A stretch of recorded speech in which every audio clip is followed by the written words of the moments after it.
Isang investigador na nagngangalang si Luz Maria ang bigla na lamang nawala. Sa kanyang pagkawala, ang kanyang pamilya maging ang mga otoridad na may ideya na sa kanyang maaaring kinahinatnan ay sinubukan na maghanap sa kalapit na bundok at kagubatan, maging sa mga kanal para hanapin ang kanyang katawan.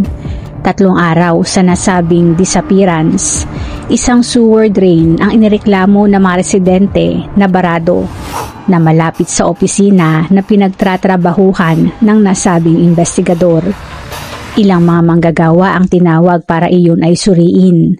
At matapos natanggalin ang takip ng nasabing drain, isang itim na bagay na nakabalot sa plastik at tinalian ng lubid ang kanilang nakita. Na matapos suriin ang malapitan, ay isang sunog na katawan ng isang tao pala. Tara at ating buksan ang pahina ng krimen ng kaso ni Luz Maria Lopez.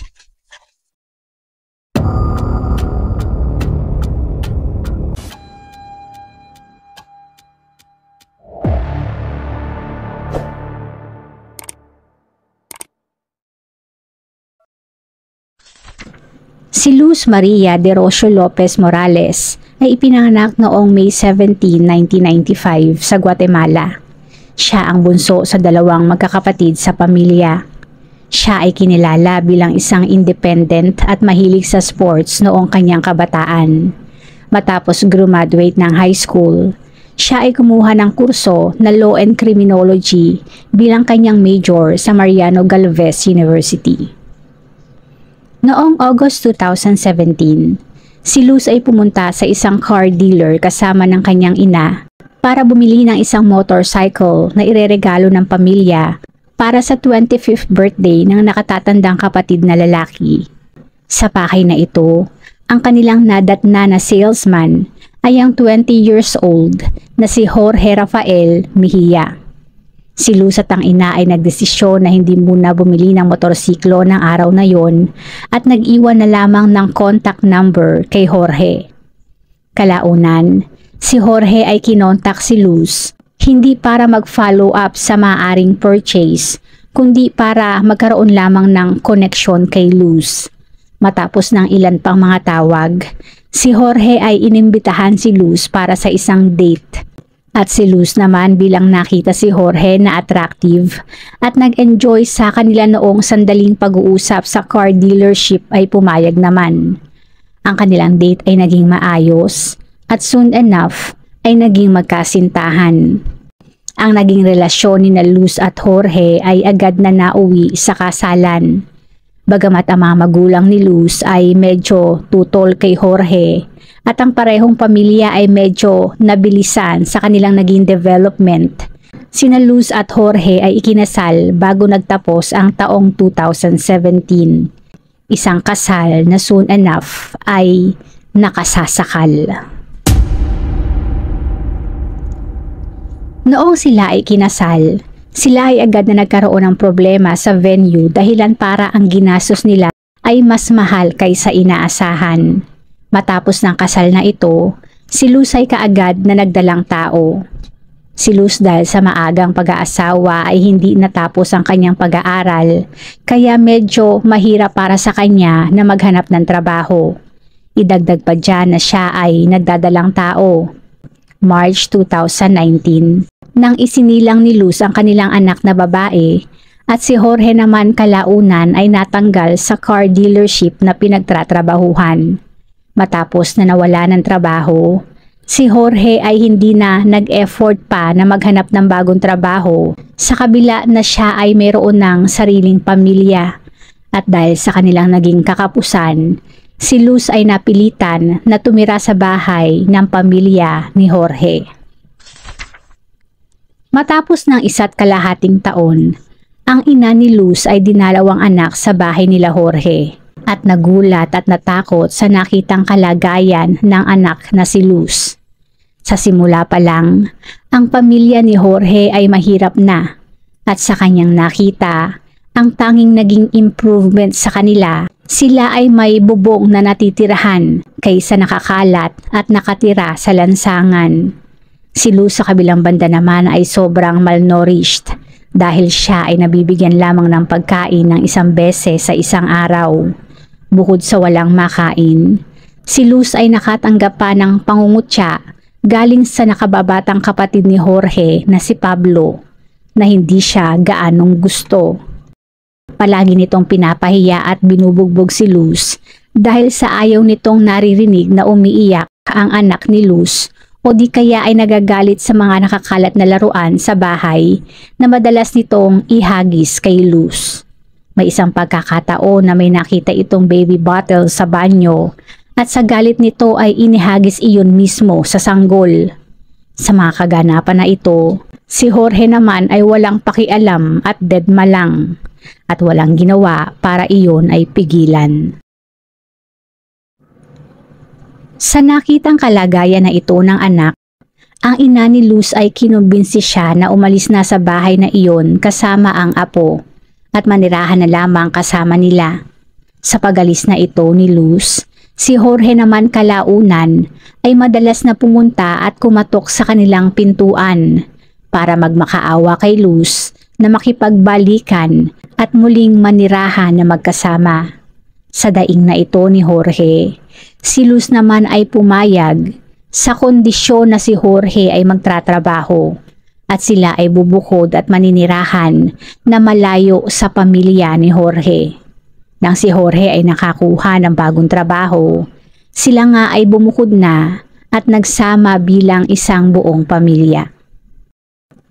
August 2020, si Luz ay nagtapos nga sa kanyang degree sa Law and Criminology at agad na nagkaroon ng trabaho sa isang prosecutor's office sa Public Ministry ng Guatemala. Siya ay itinalaga bilang isang criminal investigator sa child abuse o exploitation cases. Siya ay nakabili ng sasakyan na ginamit ni Jorge bilang pangunahing trabaho, kaya kahit papaano, ang kanilang sitwasyong pinansyal ay nag-improve. Si Jorge naman ay tila nag-improve din, pero iyon ay sa paningin lamang ng ibang tao dahil pagdating kay Luz, walang paglagyan ang salitang abuse. Si Jorge ay napakatamad at halos ayaw magtrabaho, pero napakasipag naman pagdating sa paggastos ng pera ni Luz.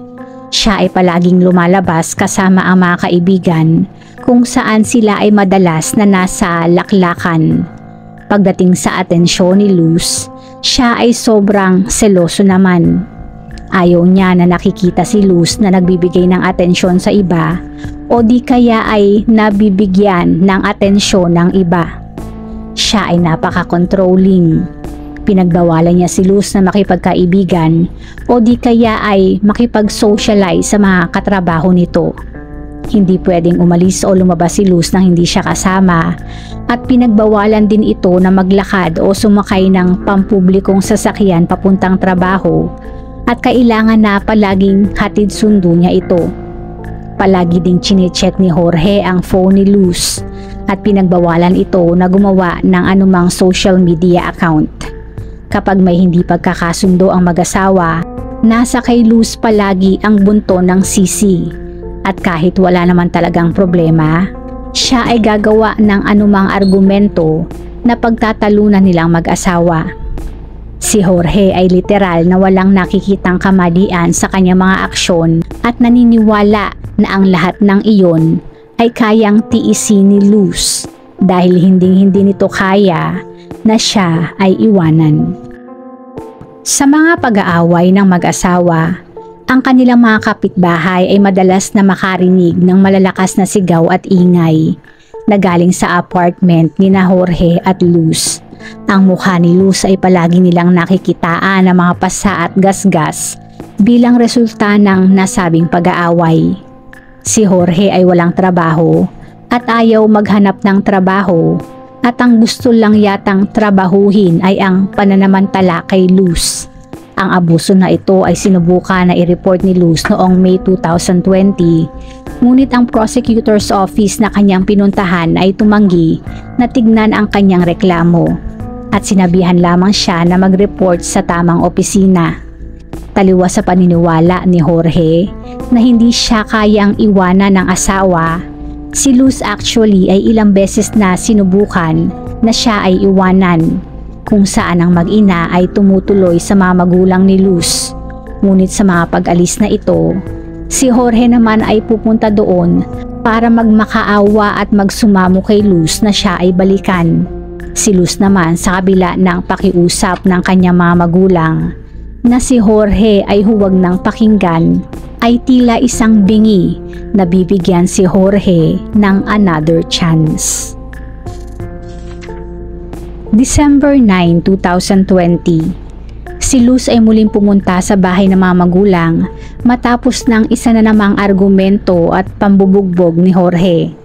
Siya ay humingi na ng tulong sa mga magulang dahil sa pagkakataon na ito, siya ay nabalian na ng buto matapos ng nasabing pambubugbog. Sa tindi ng kanyang natamo, hindi na niya nakaya pa na magpark pa, kaya siya ay tinulungan na lamang ng kapatid sa pagpapark. Matapos ng 8 araw noong December 17, si Jorge ay eto na naman sa kanyang nakasanayan na pagmamakaawa, pagsusumamo at paghingi ng another chance. Sa pagkakataon na ito, siya ay nangako pa na maghahanap na ng trabaho. Sa diskarte na ito, si Luz naman, sa kasamaang palad ay muling naniwala sa kabila ng pagtutol ng kanyang mga magulang. Katulad ng kanyang mga naunang pangako, ang naging pangako na ito ni Jorge ay muli na namang napako. By the end ng 2020, siya ay wala pa ding trabaho. Wala na nga siyang tulong pagdating sa gastusin. Siya ay naging pabigat pa sa kanyang asawa at anak dahil si Luz ay pinagnanakawan pa niya. Ang sweldo ni Luz ay napupunta lamang at ginagastos niya para sa kanyang sarili lamang. January 18, 2021, si Luz ay tumawag sa kanyang ina para sabihin na ang kanyang financial situation ay sobrang lala na, to the point na hindi na niya kaya pa na mabilhan ng gatas ang anak niya. Sa sinabi na ito ni Luz, ang kanyang ina naman ay sinabihan na makita sila kinabukasan para bigyan siya ng panggastos. Hindi lang para sa gatas ng anak, kundi para na din sa ilang mga gastusin pa. January 19 kinabukasan, sa pagkikita na ito, si Luz ay hindi sumipot sa usapan nila ng ina. Sinubukan ng ina na tawagan siya, pero walang sumagot sa ilang mga text messages at mga tawag na ginawa niya. Bandang 10:00 ng gabi, nang siya sa wakas ay nakareceive ng reply galing sa anak, ngunit nagkaroon ng pagdududa sa text messages na natanggap. Ang ina ni Luz ay nagkaroon ng feeling na ang text message na iyon ay hindi galing kay Luz, na sinang-ayunan din naman ng kapatid ni Luz. Sa text message kasi ay mayroong mga heart emojis, pero si Luz ay hindi gumagamit ng anumang emojis. January 20, ang ina ni Luz ay pumunta naman sa prosecutor's office kung saan nagtatrabaho ang anak. Nalaman niya na ikalawang araw na hindi pumasok sa trabaho at hindi din makontak na mga katrabaho si Luz.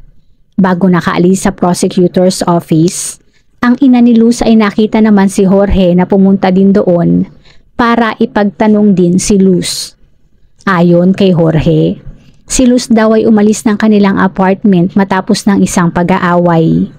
Sinubukan daw nito na tawagan si Luz ngunit walang sumasagot at inakala na si Luz ay pumunta na lang sa bahay ng ina, bilang iyon ang kanilang naging gawain na matapos ng isang bangayan.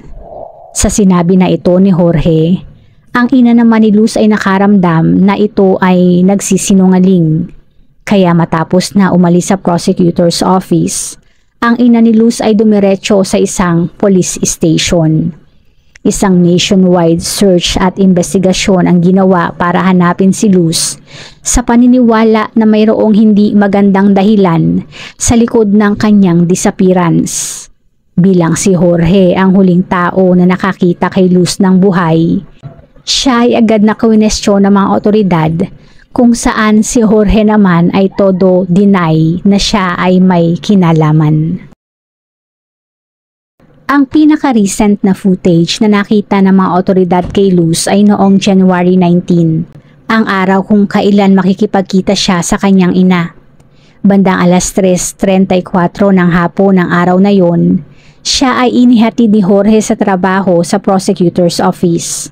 Siya ay nanatili doon hanggang alas 4:15 ng hapon bago sinundo ni Jorge at sumakay sa kanilang sasakyan pauwi ng kanilang apartment.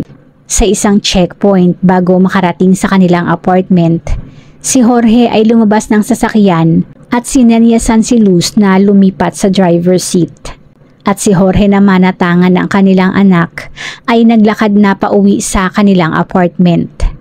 Mayroon ding CCTV footage ang nakita ng mga otoridad ng sumunod na araw. January 20, ang sasakyan ng mag-asawa ay nakita na nag-drive patungong prosecutor's office pero hindi nakita ng mga otoridad kung sino ang nagdra-drive o ilan ang nasa loob dahil sa sobrang tinted ng sasakyan. Wala silang footage na nakita na ang sasakyan ay huminto kung saan o di kaya ay kung mayroong bumaba galing doon. Ang mga otoridad ay kuminestyon din ang mga kapitbahay ni na Jorge at Luz, kung saan ang mga ito ay nag-testify na sila ay madalas na makarinig ng pag-aaway ng mag-asawa. Si Jorge ay madalas na sigawan si Luz at ilang araw bago ang nasabing disappearance, sinabi ni Jorge na kung siya ay iiwan ni Luz, ay papaslangin niya ito at itatago ang katawan sa paraan na ito ay hinding-hindi na makikita pa. Ang pamilya ni Luz maging ang mga otoridad na may ideya na sa kanyang maaaring kinahinatnan ay sinubukan na maghanap sa kalapit na bundok at kagubatan, maging sa mga kanal para hanapin ang kanyang katawan. January 22, 3 araw sa nasabing disappearance, isang sewer drain ang inireklamo ng mga residente na barado, na malapit sa prosecutor's office na pinagtatrabahuhan ni Luz. Ilang mga manggagawa ang tinawag para iyon ay suriin at matapos natanggalin ang takip ng nasabing drain, isang itim na bagay na nakabalot sa plastik at tinalian ng lubid ang kanilang nakita, na matapos suriin ang malapitan ay isang sunog na katawan ng isang tao pala. Ang nasabing labi ay mayroong severe burns at decomposition, kaya sa una ay nahirapan ang mga otoridad na malaman ang kasarian ng nakitang labi. Matapos gawa ng autopsy, nalaman na ang labi ay sa isang babae, at dahil sa iyon ay natagpuan malapit sa prosecutor's office na pinagtatrabahuhan ni Luz, ang kanyang pamilya ay inimbitahan para sa isang identifikasyon na nagbigay naman ng positive identification na ang natagpo ang labi ay si Luz Maria Lopez. Ang lugar kung saan naroon ang sewer drain ay isang CCTV blind spot at wala ding nakalagay na ilaw, kaya walang lumutang na saksi na maaaring nakakita kung sino man ang naglagay sa katawan ni Luz doon. Sa ginawang autopsy, ang 80% ng katawan ni Luz ay nagtamo ng 3rd to 4th degree burns at lumabas din na ang kanyang katawan ay nabugbog ng husto. Siya ay mayroong ilang baling buto, internal na pagdudugo at nakitaan din ng tuyong dugo sa kanyang ilong at bibig. Ang final cause of death ay strangulation base sa strangulation mark na nakita sa kanyang leeg. Matapos ng ilang questioning sa mga kaibigan at kapamilya ni Luz, si Jorge ang nanatiling pangunahing suspect ng mga otoridad. Ang mga otoridad ay agad na ginawa ng search ang bahay ni na Jorge at agad nilang napansin kung gaano iyon karumi.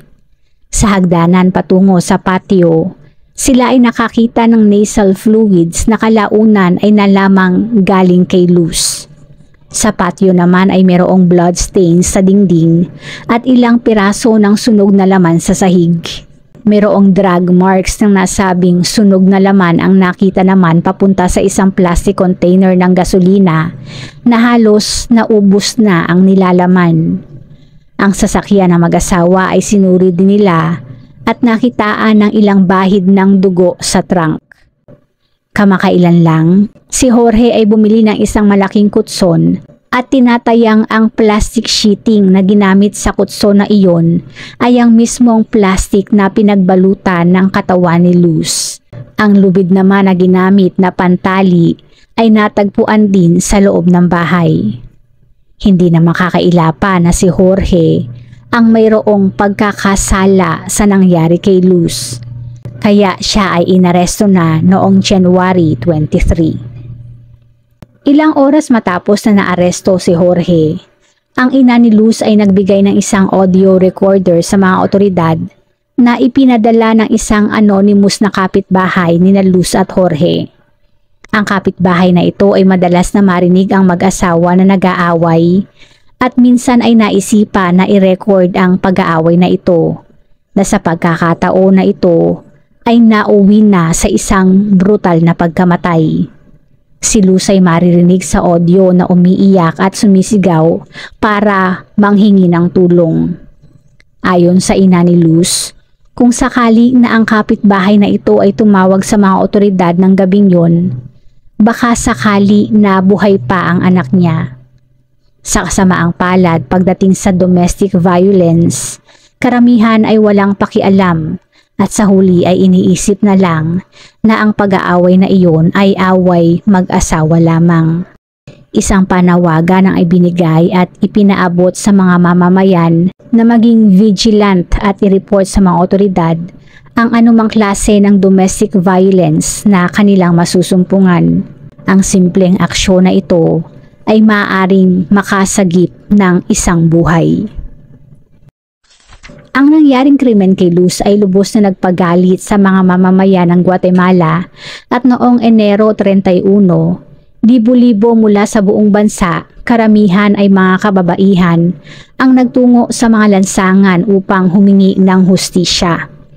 Si Jorge naman ay pilit pa ding iginigiit na siya ay inosente at sinabi na personal pa niyang inihatid ang asawa sa trabaho ng araw na yon, na actually ay tama naman.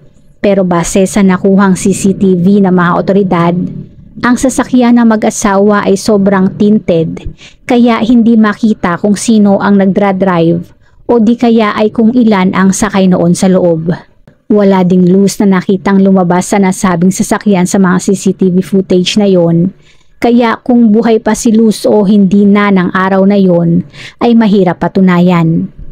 Base sa mga nakuhang salaysay galing sa mga witnesses at mga ebidensya, ang mga otoridad ay nagsikap na i-reconstruct ang krimen at nakabuo ng maaaring naging kaganapan ng araw na yun. Noong hating gabi ng January 18, ang mag-asawang Luz at Jorge ay nagkaroon na naman ng alitan na nauwi na naman sa pananakit. Sa pagkakataon na ito, ang pambubugbog ni Jorge ay sobrang rahas, kaya si Luz ay sinubukan na magsisigaw para humingi ng tulong. Sa kasamaang palad sa mga hinaing na ito, ang mga kapitbahay ay walang ginawa para mamagitan at ang isa sa kanila ay inirecord na lang ang nasabing hiyawan. Si Luz sa pananakit ni Jorge ay nabalian ng ilong at nagkaroon ng severe head injury at eventually ay sinakal ni Jorge hanggang mamatay. Matapos nito, si Jorge ay hinatak ang katawan ni Luz sa likod bahay, binuhusan ng gasolina saka sinindihan. Sa pagsunog na ito ay inasahan ni Jorge na ang katawan ay masusunog hanggang maging kalansay at ang mga buto na lang ang itatapon niya. Hindi inaasahan, ang apoy ay nagbuga ng maraming usok at napakabahong amoy, kaya agad na inapula ni Jorge ang apoy bago pa iyon mapansin ng kapitbahay at baka ang mga iyon ay tumawag pa sa fire department. Ibinalot na lang ni Jorge ang katawan sa isang plastic sheet at inilagay iyon sa trunk ng sasakyan bago nagmaneho sa kung saan, sa pag-asa na makakita ng isang lugar kung saan niya itatago ang labi nang walang makakakita. Eventually, siya ay nakakita ng isang liblib na lugar sa kahabaan ng kalsada na malapit sa trabaho ni Luz. at sa sewage drain doon ay idinispatsa ang labi ng asawa. Kinabukasan, sinubukan niya na gumawa ng alibay at nag-drive sa workplace ni Luz para kunwa ay inihatid ito at tinawagan din ang numero nito maging ang numero na mga katrabaho nito para kunwa ay hinahanap niya ito. Ang paglilitis para kay Jorge ay sinubukan ng kanyang attorney na i-delay ng ilang beses at sinubukan din na ipawalang bisa ang mga nakuhang ebidensya. Ayon sa kanyang depensa, ang mga ebidensya at witness statements ay puros circumstantial lamang.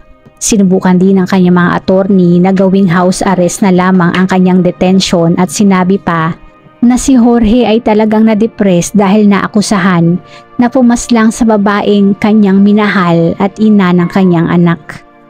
Gayunpaman, sa mga nakuhang ebidensya, ang higit na nagdiin sa kanya ay ang data na nakuha sa phone ni Luz. Ang phone ni Luz ay sinasabing nasa posesyon ni Jorge na matapos na nangyari ang krimen ay kanyang ginamit bilang pananggulo para palabasin na si Luz ay buhay pa. Nang trinak ang phone ni Luz, lumabas na iyon ay kapareho din sa lokasyon kung saan naroon ang phone ni Jorge. Paano nangyari ang sinabi ni Jorge na pag-text at pagtawag kay Luz nang nawala ito kung ang phone ni Luz na mga panahon na yon ay nasa kanya lamang pala?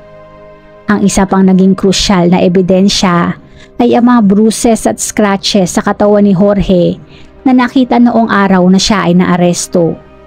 Ang mga marka na ito ay isang indikasyon na si Luz ay nakipaglaban talaga sa kanyang buhay. Karamihan sa mga gasgas ay nasa mga kamay at braso ni Jorge at ang pinaka-visible sa mga marka na ito ay nasa kanyang leeg. Si Luz ay namatay by strangulation at malaki ang posibilidad na ang mga sugat na nasa braso at kamay ni Jorge ay nakuha niya nang si Luz ay nagtangka na labanan siya para lumuwag ang pagkakahawak niya sa leeg nito.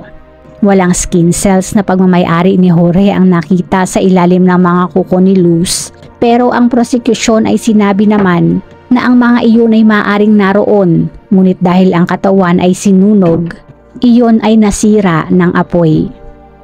October 11, 2022, si Jorge ay napatunayan na nagkasala at nasentensyahan ng 50 years in prison without parole.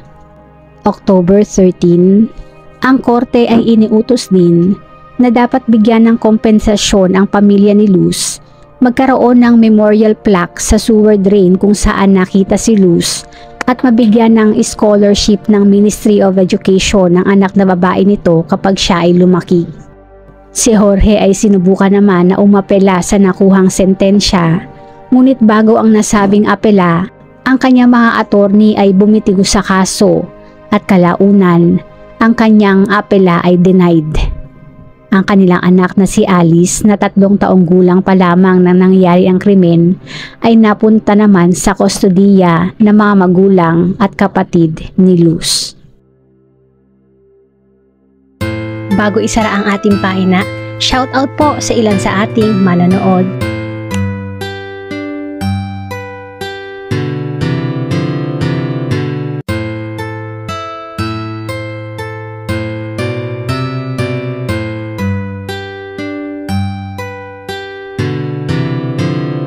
Salamat po!